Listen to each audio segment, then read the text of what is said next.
কি ভালো হ্যাঁ? আয় হায়, এটা একটা অ্যান্টিক। পুরনো কোথাকার এত দামি একটা জিনিস ভেঙে ফেললো আমার। না না মা, ভাবি এটা তুমি কি করলা? এই কি হইছে? এই দেখো না।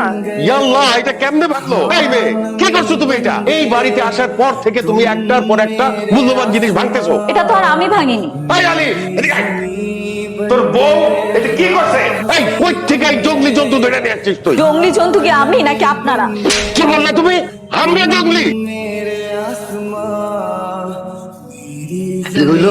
সবাইকে মাছ দিলে আমাকে দিল না? বাবা চিংড়ি মাছে তো অ্যালার্জি আছে, আপনার খাওয়া ঠিক হবে না। আরে তুমি কি ডাক্তার? তো মাতব্বরি করো কেন তুমি? বেশি বাড়াবাড়ি করো। আপনারা রাগ করেন, যা খুশি করেন, কিন্তু আপনাদের স্বাস্থ্যের ক্ষতি হোক সেটা আমি চাই না। খাবোই না।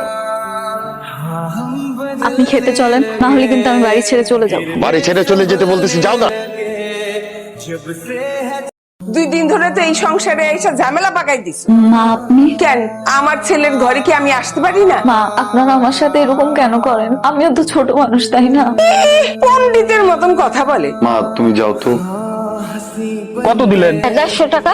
নি আমারে দুনিয়ার ব্যাপক পথ ঘুরাই আয় না, ভাড়া কি 150 টাকা হয়? কি কইয়া উঠাইছিল? 150 টাকা কইছিল না? তাইলে এখন 200 টাকা চকে। এই টাকা নিব না। ওই কেরা কইয়া আসছে? আপনার ভাড়া কত? আমার ভাড়া 200 টাকা। আলে তুমি আমাকে 200 টাকা দিয়ে দাও। এই রেনু, তোর বাড়িতে নতুন মাতব্বর কে রে? অটোওয়ালার সামনে আমারে অপমান করে। মা থামো তো, হয়েছে না সবকিছু আনা? এখন যাও তুমি। ভাবি খাবে না? তাই তুমি একটা প্লেটে ভাত নিয়ে এখান থেকে যাও। ওই যে ড্রয়িং রুমে আছে ওইখানে বসে খাও, যাও। তা না হয় গেলাম বাবা, কিন্তু আপনাদের বেড়ে দিবে কে? এই চিন্তা তোমার করার লাগবে না।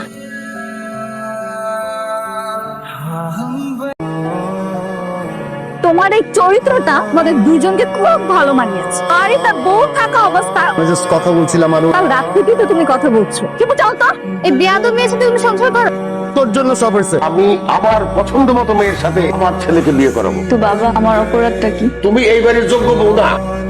নপুর, কি হয়েছে বলতো? বাবা আমি যথেষ্ট চেষ্টা করেছি তাদেরকে আপন বানান, কিন্তু আফসোস আমার এই ফ্যামিলি আমাকে কখনোই আপন করে দেখেনি। মিথ্যা কথা বলতেছো কেন? ভাবি কোনো মিথ্যা কথা বলছে না। চাইলে ওর সাথে সংসার করবে কি করবে না আমাকে বলো তো। ওর কোনো কথা শুনবো না আমরা। ওকে বলতে দিন। আমি নুপুরের সাথেই সংসার করতে চাই। মিথ্যা কথা। দেখছেন? আছে দোষ আছে। আপনি ভাই আপনার বেড়ে নিয়ে যান। আপনাদের তো অনেক কিছু বোঝাইলাম, আপনার কাছে মাপ চাইলাম, আপনাদের কাছে আর বাবা হয়ে কি করতে পারি আমি? আপনারও তো একটা মেয়ে আছে নাকি? ভুল হয়ে গেছে, মেনে নিতে পারতেন কিন্তু মেনে নিচ্ছেন না কেন? সব দোষ আমার মেয়ের হবে। প্রত্যেকটা বাবা বাবার কাছে তার সন্তান অনেক আপন হয়। এক মুহূর্ত আর এই সংসারে না